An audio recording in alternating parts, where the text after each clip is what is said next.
People are always fascinated with the unknown, like strange, unexplained phenomena people love.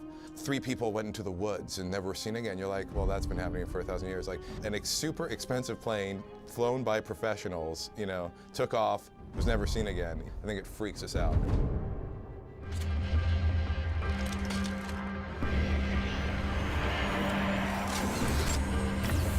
First start out in the game, it's kind of like, where am I? I think I might be somewhere in South America. What's going on here? It rapidly progresses to like, oh my God, what? Where have I found myself? そうですね。やっぱり人間はですね、いろんな謎を解き明かしたいみたいな気持ちがあると思うんですね。そのバミューダトライアングルのその謎みたいなところがですね、この世界観の中に含まれてますので。The basic backstory of Dark Void is you start out the game playing as an everyman cargo pilot named Will. And Will is on a routine cargo mission to London. And on that mission, he has to fly over the Bermuda Triangle. That doesn't go over very well for him. He ends up crash landing into this parallel dimension known as the Void. The backstory for Dark Void actually has its roots in popular conspiracy theory. っていうのを、入れることっていうのはすごく話が膨らみやすいというかですね、厚みを持たせやすいんで。What's funny is if you actually do some research on it, not a lot of things actually got lost there, but there's this mystery that always surrounds it because it's this unknown thing. I think the Bermuda Triangle is special because it was only really with the advent of what we consider modern technology did it start to really pick up its myths. When you go into the void, you'll come across all of these elements that have existed on Earth in the past that have gone through these. You'll see like a big ship hulk that's embedded in the side of a gigantic mountain because it came flying through from the Bermuda Triangle and then just wrecked against the side of the mountain. みんなが、その中でその謎を解き明かしていくのかみたいなところもあってですね。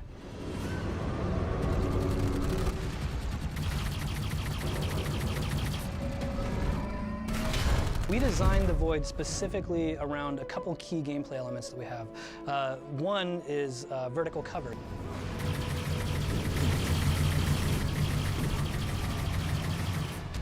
We actually kind of redesigned our world to support it. As we evolved the gameplay, you know, we had to change the entire story and the world and everything. This is where the concept of the Void came from. It's a place that requires vertical combat.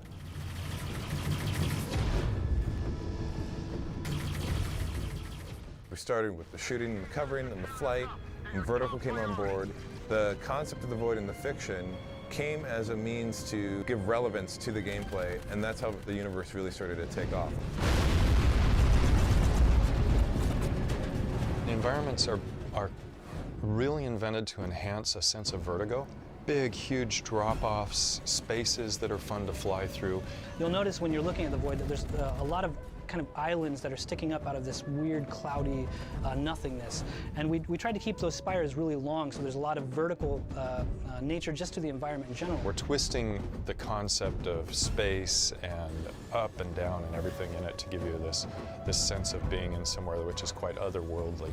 There is a kind of grim, romantic, fantastic quality to it. It feels dangerous, but at the same time there's kind of this dark beauty to it all. Imagine Earth in its primordial days in the ooze, and then throw that into outer space in a different plane of existence, and you're starting to get close to what the Void is.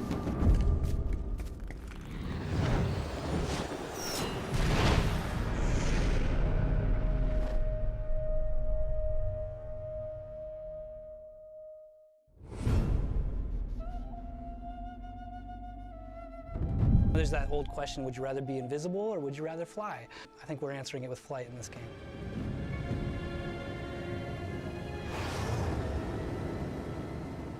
Dark Void was something that kind of organically fell into place. In the beginning, when we were initially talking with Capcom, we had, we had a guy with a grappling hook. He would get in planes, and he would fly around, and he'd jump out, and he'd parachute, and he'd fight big robots. It started out with a really solid foundation, but we found ourselves at one point going, you know what, this just isn't cool enough. There's something missing, something really big. We all went off, we thought about it, and about a week later, Jose came back. He hadn't slept. He's scribbling on the whiteboard, showing me stuff, and he goes, "Here it is. It's vertical combat."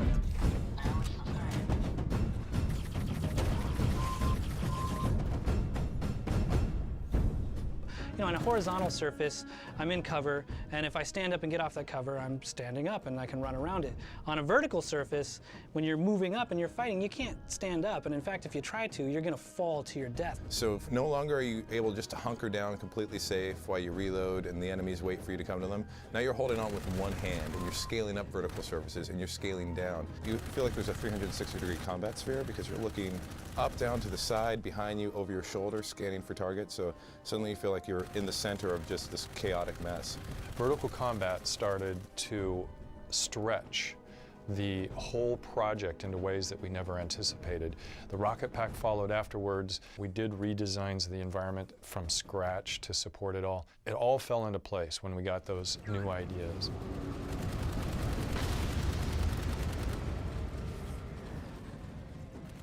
The jetpack is not perfect, and that's one reason why it's awesome.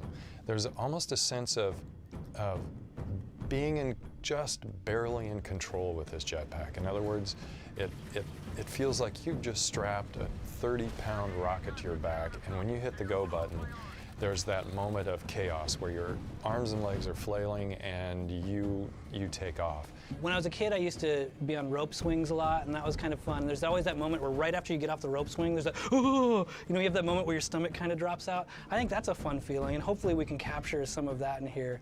そうですね、やっぱりワクワクする感じっていうか、本当にアドベンチャーの世界に入っていた感じっていうかですね、やっぱり空飛ぶっていうことは、実際には人間はできませんけども、本当に自分が、飛んでですね。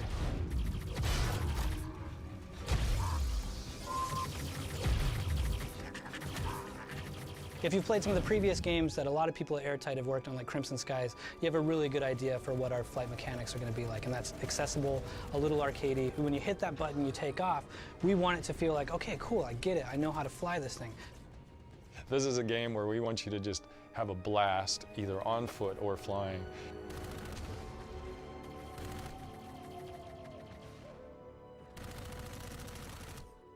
そうですね、やっぱり敵からいろんなものを奪ってですね、で自分が飛べるようになってっていう、だから成長とですね、それと、自分のなんていうかな、やっぱり The jetpack, when you first get it, it starts off sort of diminutive. It's a hover pack, which in and of itself is pretty awesome because that leads into the ability to do a lot of jumps around the battlefield, get in the air, do some cool flanking. And then through the upgrades, you actually get to even add more onto that. Your rocket pack becomes a little more durable, you get a little more boost, and eventually you get guns on it. And so what we're trying to do is give the player a number of different experiences instead of just one over and over. You've got your guns, you're hitting cover, you're blind firing. And just start meleeing and taking them out. So you could be on foot sometimes, you could be doing vertical. You're zipping around through all these different canyon areas. Eventually you're jumping onto UFOs, running around the outside of it. You're sort of ducking and weaving from the pilot. Trying to piss off the robotic guy inside, so he opens up his hatch, jumping in there. Expose the pilot, bust him in the head. And then you're taking over that UFO and in a very kind of Crimson Skies-esque way, using that UFO to blow up all of these other vehicles. And suddenly I'm going, holy crap. It's definitely visceral, and any way you look at it, it's way more fun to shoot someone in the head at point blank than it is to sort of whittle away from long range. So it's nice to bring ground combat into the air in that way.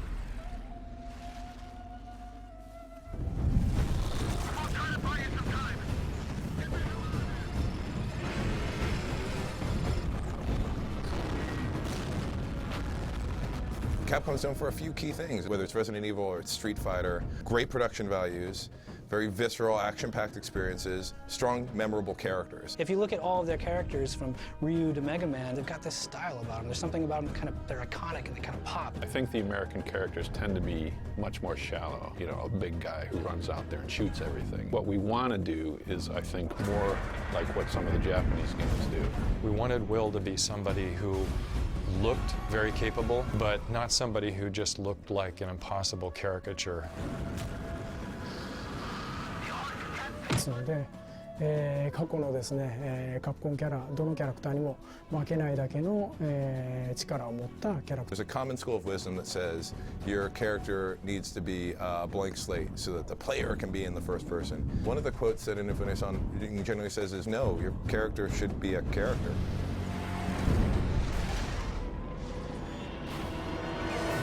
Will is an ex-military pilot who's been beaten down by life a little bit. So I guess this is it. Isn't it time to do something? And what difference would it make, Ava? I mean, Will's kind of a jerk. In his own world, on his own, doesn't need anyone's help, isn't asking for anyone's help. The new guy. You must have someone pulling the strings. His main motivation in the beginning is just, I want to get the hell out of here. I don't want to be in this place. I want to get home. And over the course of the story, he starts realizing, actually, maybe I should try to help these other people get out of here as well. 窮地に追い込まれてるっていうかですね、そこを脱出するために Outside of his character flaws, Will is cool. He is probably a little more gung-ho than the rest of us. Like, he straps a jetpack to his back, doesn't even know how to use it. ベストだとすればですね、彼は He's not coming in on a big tank with, 50 other guys. A lot of times it's just him on a rocket pack slipping through the cracks. And that makes him very dangerous.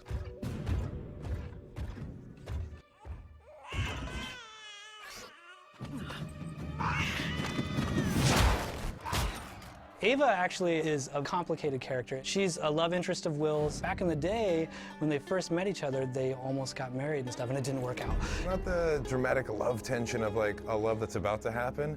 It's sort of that, like walking in on like your parents bickering. Like there's an old fight that's going on. Ava knows a lot more than she's letting on, and over the course of the game, the player is going to start to realize that. Things you think you know, you were right, but not fully, and here's the full story behind them. Ava represents one of the few people that actually knows. So, Taffy, I see you've brought guests. Tesla is one of the coolest characters we could ever have tapped into. Nikola Tesla in the game is a scientist and an inventor who has been lost and somehow has ended up in the void. He's kind of operating in this laboratory on the fringe of society and is really spearheading a revolt. This should help you negotiate the kingdom.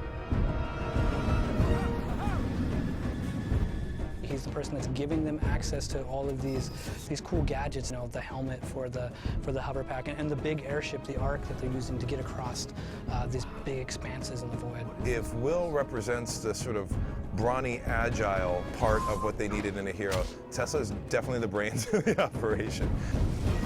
It's a little rare the way that we're using Tesla in this game because he is a real-world figure and there is all this backstory on him, and we think that's really exciting. I think Tesla's cool. He's like the misunderstood genius of, the first part of this century. Historically, Tesla is a scientist and an inventor. He arguably created the radio. I mean, I think he's best known for his work on the transmission of electricity. Everyone's familiar with the Tesla coil. Most people don't know really what it's for, but it's about energy transmission. Edison was so frightened of him that this famous rivalry existed between the two that even to this day is kind of almost mythically out of proportion. There's all kinds of these weird different things that are associated with Tesla. There was ideas from Tesla about teleportation. He created this death ray. He might have had contact with aliens. He was testing something, trees are falling over on the other side of the world. Before Tesla was found ultimately dead, he had actually been gone for a while, a couple days that no one could ever account for. So we're actually playing with that, saying that, well, 3 days on Earth could be 20 years in the void, right?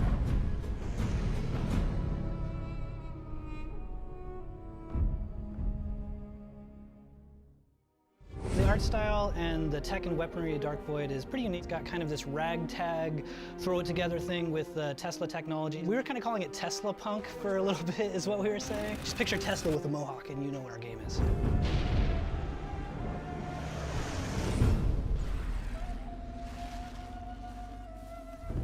We've got sort of two different factions in this world. One of them is human-based. Then there's this super advanced civilization. So we've got weapons and technology that's just really based in late 1930s technology versus this super advanced stuff. What's fun in the game is, as Will, you get to pick up all this cool Tesla stuff, which is grungy, clunky, chunky, but awesome, and then also have access to this clean, alien stuff. Tesla's able to take a lot of this technology and expand upon it, use his own ingenuity to really, make it usable for humans. The jetpack is pretty much Tesla's, it's the pinnacle of his creation since his time in the void. It starts out with more of a hover pack and then it evolves into a rocket pack.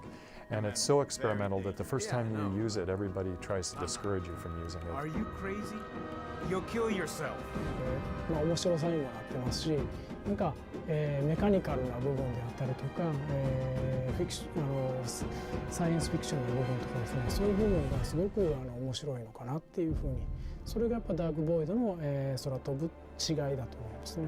I think the jetpack really does tie the look of both the futuristic sci-fi watcher stuff we've got going on and that retro Tesla stuff, because you've got the cool sleek forms and this really future thing going on, but then we've got big tubes and guns kind of just bolted onto the side of it and stuff. He can even hover and fire his own weapons in his hands, so the combination of those things pull him together into this sort of one-man army in the sky. I think it's the perfect fusion and probably one of the most iconic pieces of tech that you see in the game. Will's able to carry 2 weapons at a time, so if certain weapon combos open up certain fun events. So for example, we'll say Will is under fire by about 4 guys. Laying down a Watcher grenade, which is this expanding sphere of death, would pretty much pin down 2 or 3 of those guys with a quick hover pack jump to circumvent from the flank and then take out the rest. So what could have been 3 minutes of fighting, if you're quick, you could make it a 15-second encounter and be moving on. Finding these like fun combos, I think is going to be pretty fun for people. My favorite weapon is the disintegrator gun. Shoot once, keep moving. It's a very powerful gun. It'll take out some enemies with 1 shot. I like the Magnetar a lot. It's kind of got this anti-gravity thing going on, so it's like bubble bobble but different, where you can kind of zap the guys and they'll float up in the air and they're there kind of flailing around, and I think that stuff's pretty fun. So every weapon has 2 levels of upgrade after you obtain it. So one example, the Liberator, its upgrade path, you get it, it's straight SMG shooting bullets. I think the next upgrade is like, it's an increase on clip size and a bit of accuracy, which is like, oh ho hum. The ultimate upgrade is explosive rounds. And that's like, okay, now this got really exciting. So my rat-a-tat-tat now becomes rat-a-boom-boom. There's a ton of design challenges when you're trying to create a new sci-fi shooter. We looked back at a lot of those old pulp serials and then some of the new modern things like Battlestar Galactica. And of course, we got Bear McCreary doing the music, so that helps. And then we just kind of fused it and merged it together to make something that we think is a little bit different, but still hits that kind of classic, cool sci-fi feel.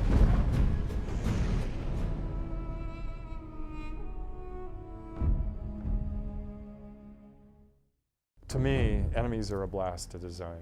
The interesting thing about enemies is that they're never obvious, and yet to make it a challenge of something that you can come across surprises you, gives you a slight amount of familiarity, so it's not so foreign that you don't know how to approach it or what to do.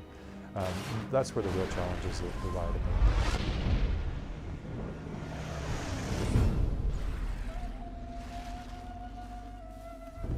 The main conflict in the world of Dark Void for Will, who is our main character through it, is really just you want to get home. But the Watchers have inhabited the Void, they've taken over, they've enslaved a lot of people there, so it's just this whole idea of how do I get back to Earth? The Watchers are a reptilian alien race that has actually been subjugating humanity for pretty much since we crawled out of the sea. They lost their foothold on Earth, got kicked back to the Void, and have been scheming at how to basically make the hairless monkeys that we are kowtow and bow before them en masse again. Show us the way to our salvation. そうですね、ダークボイド自体はですね、まだまだ完成度が、上がるゲームだと。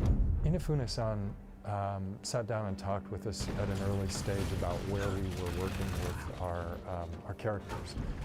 And one of the key elements were some of the robotic characters that we were fighting. And they started off as pure mechanical characters. We've got these robotic enemies and fighting them is okay, but people aren't going to have that same feel as if they were fighting a living, thinking creature. So one of the first things that he did when he got here was look at our enemies and our enemy design and say, how can we make these living creatures? What can we do to make the player feel like they're engaged with something that's thinking and actually is going to bring the fight back to you? I think getting that living thing behind the metal totally they sort of boosted our fiction. So there's all kinds of different watchers. They start out as these little tiny gross slug things, and those control some of the larger pawns that you'll be dealing with. And they slowly evolve to the Sarpa. The Archon, the giant sort of cat boss, and the Flying Knight are basically vehicles for the Sarpa. And then their ultimate evolutionary stage is what we call an Elder. The Elders are actually the most humanoid, and they're the ones that can shape-shift. In our fiction, the Elders have been manipulating human history by taking different shapes of world leaders and causing all kinds of problems for human beings. In spite of Dark Void being a sort of Western-style game from genre and storyline, it's still a Capcom game, and Capcom, like, we go big, right? Our bosses are ridiculously big. The Archon, which we've showed a lot, is this big kind of reptilian scorpion thing, and the way you approach that can be pretty fun too. You can approach it from the front, and there's an entirely different sequence that occurs. If you approach it from the back, it's wildly different. The enemies are definitely a big threat to Will, but one of the biggest threats is really the environment. The void is unstable. It's falling apart. It's a dying dimension. You have to kind of watch where you go. There are things that live in the void that are pretty nasty. The void is a very, very dangerous place to be, which is the reason you want to get home.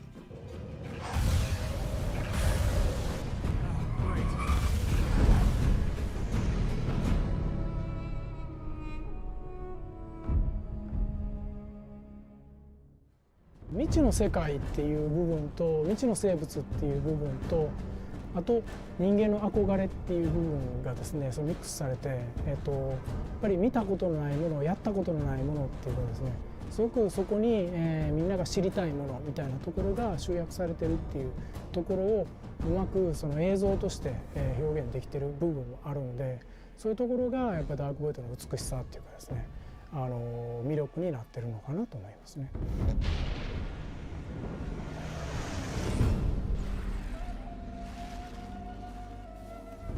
Capcom has a long history of making really excellent games, and from the start we've tried to keep the quality bar high, make the bosses memorable, and just keep the action fun. From a gameplay perspective, you have a jetpack.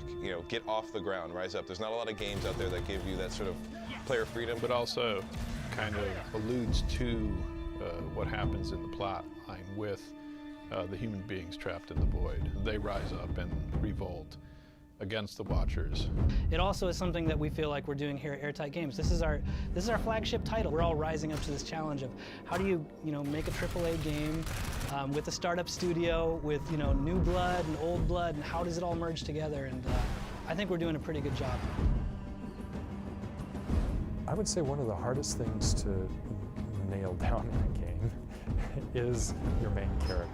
We probably had at least 5, maybe 10 different iterations, and I'm talking complete iterations of our main character. We didn't want to turn him into a cardboard cutout superhero. We're all imperfect in some way, and I think that's why Will is such an interesting character to me, because he's got issues. He's got relationship issues with Ava.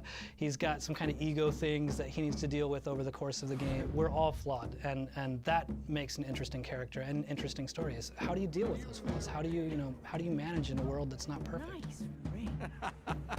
Inafune-san repeatedly would say, never shortchange the newness to the character in the world. So when Will first kills a Watcher, we had nothing. It was like, okay, enemy down, keep going. Based on that feedback from Inafune-san, we're like, wow, you know what? We should have Will pause a moment, take a look. Like we know what this is. He doesn't know what this is. This is new to him.